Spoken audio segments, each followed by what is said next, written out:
बिहार की राजधानी पटना में स्वास्थ्य विभाग से जुड़े एक वरिष्ठ अधिकारी के ठिकाने पर विशेष निगरानी इकाई यानी कि स्पेशल विजिलेंस यूनिट की छापेमारी ने एक बार फिर सरकारी तंत्र में व्याप्त भ्रष्टाचार की गंभीरता को उजागर कर दिया है। Bihar medical services and infrastructure corporation limited BMSICL के DGM प्रोजेक्ट पंकज कुमार के 3 ठिकाने पर की गई कार्रवाई में भारी मात्रा में नकदी, जेवरात और संपत्ति से जुड़े दस्तावेज बरामद हुए हैं। छापेमारी के दौरान सामने आया एक दृश्य पूरे मामले को और भी सनसनीखेज बना देती है। जांच एजेंसी की टीम जैसे ही उनके आवास में दाखिल हुई, पंकज कुमार कथित तौर पर खिड़की से नोटों के बंडल बाहर फेंकने लगे। हालांकि सतर्क टीम ने कचड़े के ढेर से करीब 5 लाख रुपए बरामद कर लिए। ये घटना न केवल कानून से बचने की कोशिश को दर्शाती है, बल्कि ये भी बताती है कि भ्रष्टाचार का नेटवर्क किस हद तक गहराई तक फैल चुका है। स्पेशल विजिलेंस यूनिट की टीम ने पंकज कुमार के 3 ठिकानों पर छापेमारी के दौरान 32 लाख रुपए नगद और करीब 1 करोड़ 32 लाख रुपए के आभूषण जब्त किए हैं। इसके अलावा जमीन से जुड़े दस्तावेज और अन्य महत्वपूर्ण कागजात भी मिले हैं। प्रारंभिक जांच में लगभग 96 लाख रुपए से अधिक की अवैध संपत्ति का खुलासा हुआ है। हालांकि जांच एजेंसियों का मानना है कि ये आंकड़ा आगे और भी बढ़ सकता है। पंकज कुमार मूल रूप से मुजफ्फरपुर जिले के कांटी क्षेत्र के निवासी बताए जाते हैं और वर्तमान में BMSICL में महत्वपूर्ण पद पर कार्यरत हैं।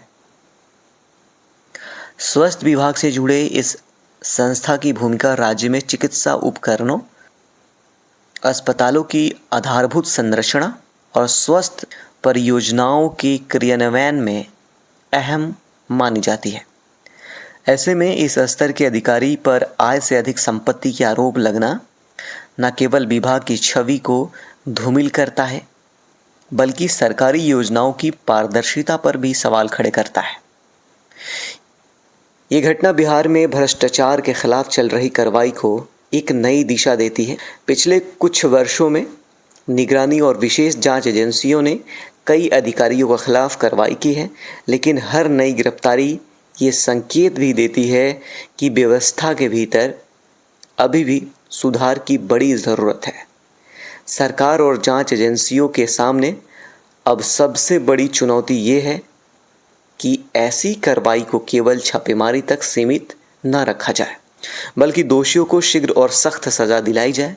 जब तक भ्रष्टाचार के मामलों में त्वरित न्याय और कड़ी सज़ा का उदाहरण सामने नहीं आएगा, तब तक ऐसे मामलों पर पूरी तरह अंकुश लगाना मुश्किल होगा। पटना में हुई ये कार्रवाई एक बार फिर ये संदेश देती है कि कानून के हाथ लंबे हैं और भ्रष्टाचार के खिलाफ लड़ाई जारी है। अब निगाहें इस बात पर टिकी है कि जांच आगे क्या नए खुलासे करती है और इस मामले में जिम्मेदार लोगों तक कार्रवाई की जाएगी, और ये कार्रवाई कितनी दूर तक पहुंचेगी, ये बड़ा सवाल है। आपको बता दूं कि घूसखोरी के खिलाफ सरकार की क्या कार्रवाई हो रही है, उसमें क्या असर हो रहा है या नहीं, इस पर भी ध्यान देने की ज़रूरत है। क्या घूसखोरी के खिलाफ उम्र कैद, फांसी, पूरी संपत्ति जब्त, नागरिकता खत्म करना जैसे कठोर कानून बनाए जा सकते हैं? अगर इस तरीके से कानून बनाया जाए, तब जाकर हमारे देश से घूसखोरी पूरे तरीके से ख़त्म होगी। हालांकि आपकी इस पे क्या राय होगी, कमेंट ज़रूर करिएगा। आपको बता दें कि स्पेशल विजिलेंस यूनिट ने पंकज कुमार के खिलाफ कांड संख्या 10/2026 दर्ज किया है। जांच एजेंसी के अनुसार पंकज कुमार ने अपनी लगभग 11 सालों की सर्विस के दौरान अलग अलग पदों पर रहते हुए अवैध रूप से भारी संपत्ति अर्जित की। निगरानी इकाई का आरोप है कि एक लोक सेवक होने के बावजूद उन्होंने भ्रष्टाचार से लगभग 96,46,666 रुपये की ऐसी संपत्ति बनाई जो उनके ज्ञात और वैध आय के स्रोत से कहीं अधिक है। विशेष निगरानी इकाई की 5 सदस्यीय टीम BMS CIL के दफ्तर पहुंचकर जांच करने में जुट चुकी है। स्पेशल विजिलेंस यूनिट की टीम के DSP राजकुमार लीड कर रहे थे। उनके नेतृत्व में कागजातों को खंगाला गया। इसके अलावा पटना के PMCH के BMS CIL कार्यालय में भी विशेष निगरानी की टीम छानबीन की।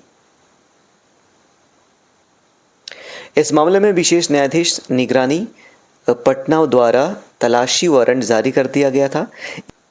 इसी के आधार पर गुरुवार को छापेमारी की कार्रवाई शुरू की गई। निगरानी टीम अभी दस्तावेजों, संपत्ति से जुड़े कागजात और अन्य अहम साक्ष्यों की गहन जांच कर रही है।